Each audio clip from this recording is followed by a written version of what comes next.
failure is never the end. Sometimes it is just the beginning, an invitation to a meeting that reminds you faith is the greatest strength of all. The evening in Chicago was colder than usual. Elliot Jameson, the young CEO of a major tech company, kept checking his emails as he stepped out of his office. The company had suffered a devastating financial loss that day, nearly $200 million. Elliot's dreams, confidence, and future seemed to have collapsed in a single moment. Ignoring his friends' calls and avoiding the media, he walked straight to an old church in the city, a place he had visited with his mother as a child. Inside the church, it was dimly lit. A few candles flickered while soft snow fell outside. Elliot sat on a wooden bench, his head bowed, eyes wet, and his heart whispering one question: is it all over? Suddenly, the door creaked open. A man walked in. He had a long beard, a calm face, and wore an old-fashioned coat. Slowly, he walked toward Elliot and gently asked, "May I sit here?" Elliot nodded. The man sat down at the other end of the bench. After a moment of silence, the man spoke. "You're carrying a heavy burden, aren't you?" Elliot was startled. "How do you know?" The man smiled softly and replied, "The slope of your shoulders, the weight in your breathing, it tells everything." Elliot felt his emotions erupt like a storm. "I've failed.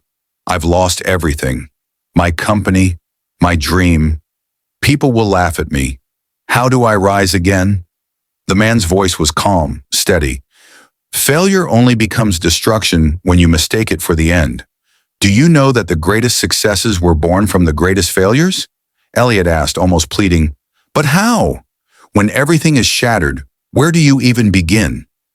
The man looked straight into his eyes and said, "Right where hope seems lost, because that is where faith is born." A strange calm began to fill Elliot's heart. The man went on to tell stories of people who had lost everything yet found more than they had ever dreamed. His words felt timeless, almost sacred. Finally, the man stood and said, "Remember, you are not alone. A hand will always guide you forward.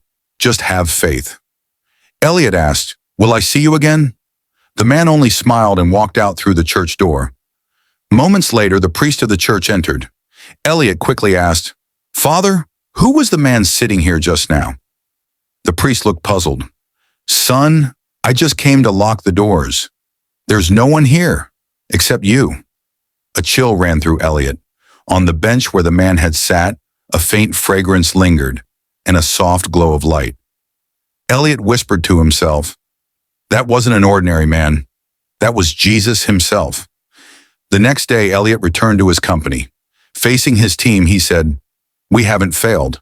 We've learned. Now we build better." Within months, the company launched groundbreaking technology, regained its market position, and became more successful than ever before. Elliot began visiting the church again, not to pray for help, but to give thanks.